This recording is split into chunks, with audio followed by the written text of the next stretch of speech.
The benefits of tennis are many. It is an effective sport physically, because it tones and burns calories, but also mentally, because it stimulates endorphin production, concentration and self-control. Tennis, power and competition. Sports are divided into two macro groups, those aimed primarily at achieving aesthetic results and mental and physical well-being, gym, exercise bike, yoga, Pilates, etc., and those, on the other hand, that work the body hard but are mainly games and competition. Among the latter is tennis. It is not a sport for everyone. In fact, learning to play it at a level that allows you to have fun requires a lot of time and commitment. Hours and hours of lessons, not cheap, not always in comfortable conditions, rain, cold and wind in winter, and great heat in summer, since in Italy 90% of the courts are outdoors. But if you find that you have good coordination and you see the improvements, if you find that you can also be competitive, then it can become a great passion and the hours and hours on the fields will no longer weigh you down. In fact, you will do anything to find time to be there. It is a sport that you can learn even after 30, and in the beginning it pays to find a good teacher. There are some in all clubs, and take a series of private lessons with him, once or, better, twice a week. The benefits of tennis. The benefits of tennis are many, on the body but also on the mind. Practice consistently, it has an exceptional toning effect, especially on the buttocks, because it forces you to run and hit the ball always bent over on your legs.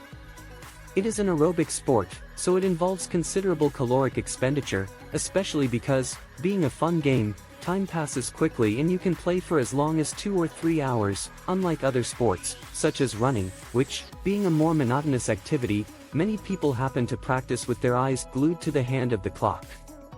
But tennis is not only good for the body, it is also a great exercise for the mind, because it trains concentration and self-control.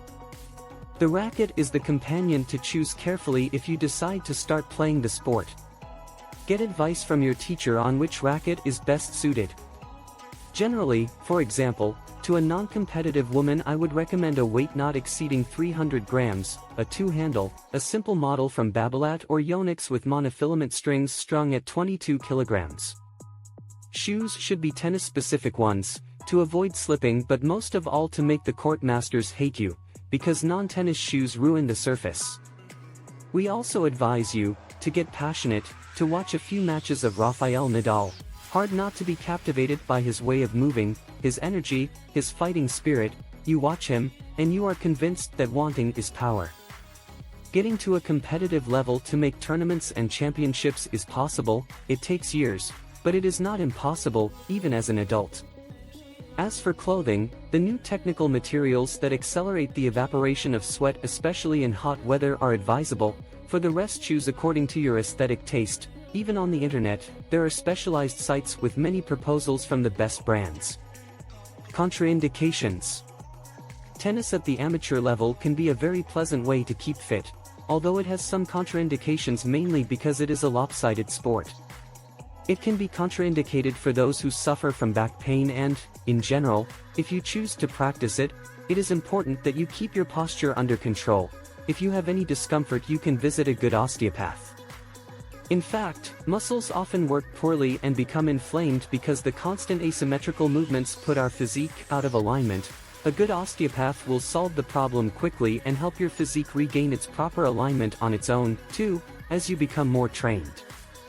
Ideally, you should be able to play tennis 3 times a week and also do some athletic training. Warm up and watch out for the sun. Always apply sunscreen with high protection, even in winter. You may not realize it, but if you spend many hours on the tennis court without sunscreen, your skin is subjected to all the damage of the sun's rays for a very long time.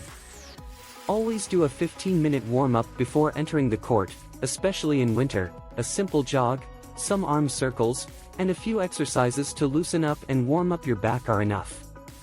This will help you reduce the risk of contractures, strains, and tears.